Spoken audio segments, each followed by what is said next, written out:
adulting is hard. What's going on, everyone? Dalt here with Lisi Parts in the ScrapLife Garage. Welcome back to the channel. You know it wouldn't be a trip down south to pick up a car unless we found a Buc-ee's to stop into. We are headed down to sunny North Florida to pick up another very heavily modified vehicle, a twin-turbo Viper GTS that was unfortunately wrecked. If you've been sticking around the channel for a little bit, you know that the Vipers that we buy usually don't hang around very long. Even the ones that people intend on keeping usually don't hang around very long. And this one isn't going to be any different. This car is strictly a parts car. It does not appear to be fixable. So our intention is to get this thing picked up, get it back to the shop, get it shredded. Let's get back on the road here. We have about another 5 hours to get down to the Jacksonville area where we're going to be picking the car up.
Viper twin turbo. It's a 510 stroker engine tuned by Nth Moto. It's a CPE twin turbo kit, 67mm T4 setup. Car makes around 1200.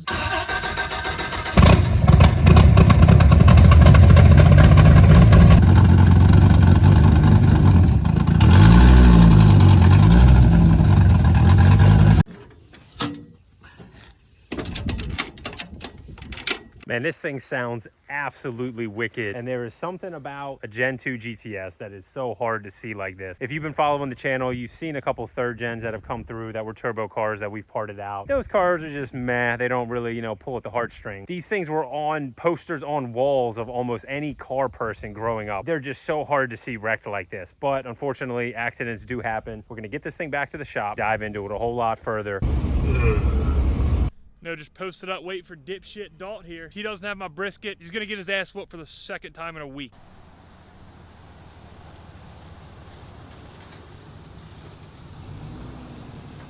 Where's the brisket? I thought about bringing you something actually, but I was like, it probably won't last. Pumped up for some Buc-ee's.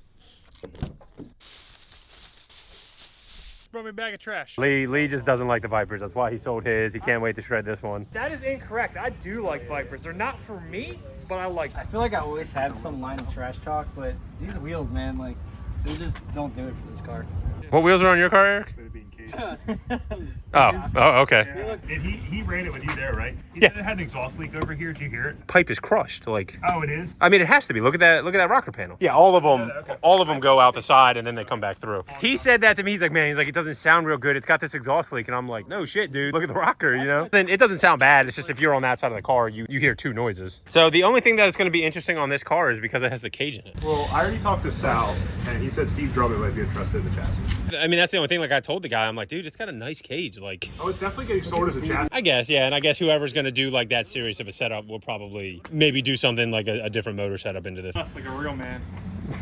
Have you ever seen one of those cars running and driving on the street, like finished? No, I won't ever. Everyone's talking crap about the Vipers, and no one actually has justifiable crap to talk. I mean, I feel like all the justification that we need here is the fact that Alex bought one and sold it like 2 weeks later. They obviously can't be that good. This thing's like a mortgage payment anytime you drive it now. Not if you put less on it. That was actually a pretty good line, Eric. Yeah, it almost broke off. I thought I lost it last night. Gotta go to another drive-thru. You're the one that you know, wrecks trailers going through drive-thrus. What? Yeah, you got. Yeah, you got tell that stuck story. with the- This was a decade ago. No, time doesn't matter. People don't forget. Hold on. What was it? Less than a year ago, you took out the sign. Oh, that was with the enclosed trailer. Hold on. I didn't take out the sign in the Dunkin' Donuts drive-thru. I lightly bumped it with the top of the enclosed trailer. No damage to the trailer or the sign, okay? So a He's rebuttal. embellishing. A rebuttal. Did you also lightly bump your IS300 with the trailer? That was like 4 years We're ago. business partners. It counts. It counts. I did accidentally drag one of these trailers down the side of my IS300, but we're not gonna talk about it. So I got to Taco Bell at like 10:05. The lobby had just closed. I was picking up an Evo in New Jersey or something. So I'm like, screw it. I'll go through the drive-thru. I can make this. One wheel just hopped the curb, and it was game over from that. It like came down. It was laying on the axle. Oh my The Taco Bell called the police. Carrington was one of those like boat launch type guys too, you know, backing it up 18 times to get it down the boat launch. Worst part about that is, of course, that they did give me my food while I was trying to get that out. And by the time I could eat 30-40 minutes later, it was cold and shitty. It was just a bad night. At least you're not bitter about it. I might have to like reenact that at some point just for, you know, video purposes. I'll take it right to Taco Bell right now if you want. Drop that motherfucker down. Look at this, like, look at how nicely, can you see that on that side? You see how it's like wrinkle coated? Thing is a nice car. This is just hands down a much better setup than any of the air-to-airs that I've seen, just where the piping is run, not by the wheels. I don't know that I've ever seen under the hood of an Nth Moto car. I haven't either, but I've never even seen an Nth Moto car. Well, we saw a couple at TX2K, we saw a couple. They were all Gen 5s though. Yeah, but I think it's like the same. I don't think they use air to water on Gen 5s. I think That's why I'm curious on what they actually run. I don't know if I've ever seen under the hood of Kratos. Like, I don't know. Do they have any pictures of it, like, under the hood? it's an LS. Don't let anybody fool you. That's why they don't so cover. amazing. Sweet stock reels, bro. See you later. No, you installed it. Yeah, he can drive an S2000. You're the only one that can't. Wait, I believe Alex installed it as well. Hey, well, good pickup thought. This is far and away the nicest, well put together Viper we've ever had come through the shop. We're going to get it on the lift now. Go ahead, look under it, see what else we find on it, and really dive into the damage that we have here. So I do want to give a special thanks to the Dodge engineers from the early 90s for building these things to be loaded onto trailers and loaded onto lifts. They knew that these things were going to be on both of them because there are easily accessible points to lift it from and tie it down from, which you don't see on all cars. This holds up. This is definitely the nicest build Viper we've had here. Look at this cooler setup in the rears. Everything's just so like nicely packaged. Yeah, all tapped in real nice and everything, and plenty of zip ties holding it all in place. But obviously very nice exhaust. Extra heat padding everywhere. Yeah, oh my goodness, look at that floor. Holy shit, dude. Yeah, I mean, it's still very easily fixable, but It just I'm trying to needs- make you guys feel bad for when we cut it up. I mean, look, it actually, like, it popped out pop rivets on, like, the inside. I'm finding very few things to complain about on this car, but if I had to pick something, it's these tiny little air filters and where they're located. You know, they built yeah. up the R8. That's kind of, but overall, this car's just awesome. Look at this, like, custom bent dump for around the fin there. What were you just saying, Home Depot? Oh, That's got Home Depot Racing for sure. some plumbing fittings there. I didn't Oh, that's where the cage was. That's a little bit interesting. They didn't do anything on the bottom side. You would have thought that they would have. So that'll be interesting to see because this one, I think, is right here. And you can see how much that moved. I wonder if it, like, bent the bottom corner of that cage. Not a Home Depot fitting right there, an actual Y fitting. Oh, man. Wow.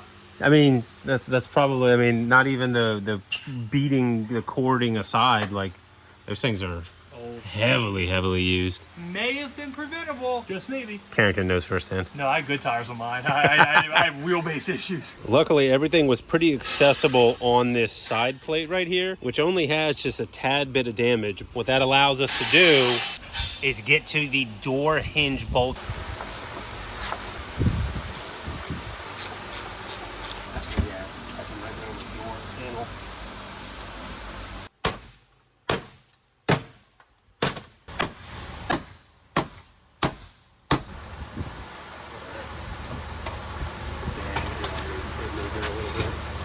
How big is that hole? I mean, Pretty decent it's size. kind of oblong, yeah. This is a big ass clip. Shit. This is why you sold yours? Exactly.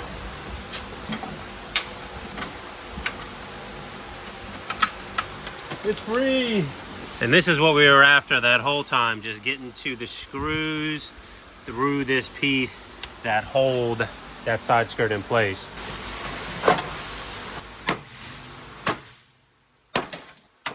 I love that you're looking over your shoulder with dread. Are you ready? No.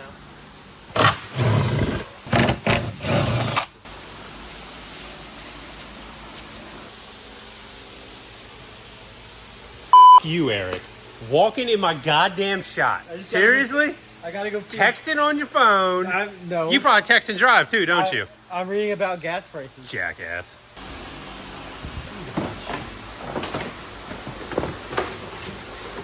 So I was wondering if these are factory zip ties to hold the quarters on. I mean, Dodge does some stuff, but I don't think that far.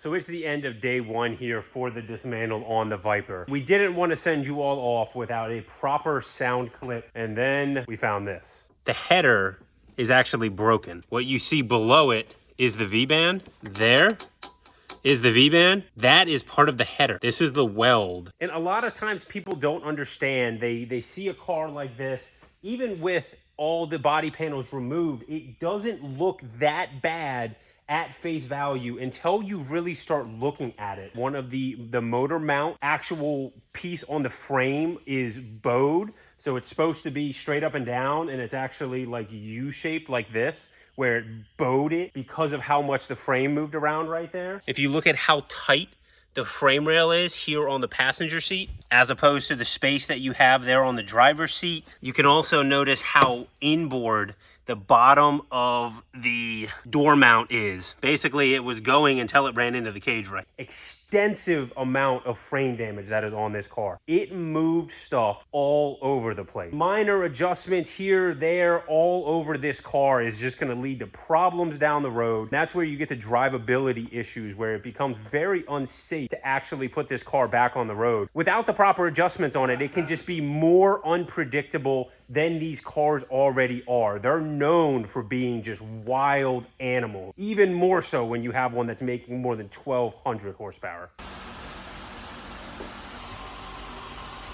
These Vipers do have limited real estate, but oh my goodness. You have two different pump filters in there. I don't even know what that white canister is. It's something electrical. This is a diff cooler with the fan on the diff cooler. Yeah, there's a lot going on right there. Oh, that's a flex fuel sensor. Okay, very interesting. We were actually just talking about that with the S2000 because the S2000 is on the return side, so that way it doesn't blow through, because people worry about restriction on the feed side, and that's a way to solve it because it has a way around it also. This car sucks. So this is gonna be the third, right, Turbo Viper that Tyler has done this year. And he is not overly fond of the Turbo Viper. And in his defense, what I just showed you, there is a lot of stuff that is crammed into a very small area. These Vipers are a very different breed from most of the stuff that we work on, between the Corvettes, the Mustangs, and other chassis that have subframes that drop out of the cars. These are full frame cars. You don't have the option to drop the motor down like you normally see us doing. These have to come out the old fashioned way from the top. Coming towards you. And like I said, the Go windshield, down a little bit. Right. You got a foot and a half before you that's get fine. the windshield. The windshield All right. is very expensive, so.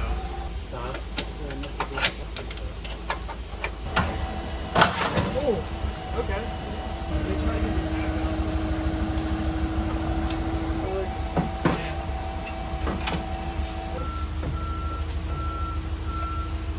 Alright, go up, go up. Alright, you got all the room in the world to go up now.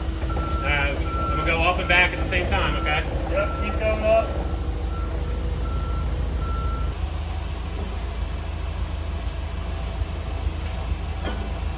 Way smoother than the last time we did this. Oh yeah, come on.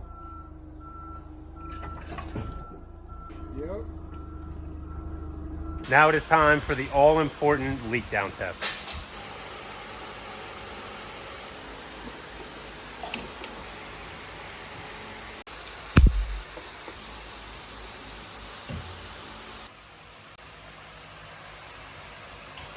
It's like an 18.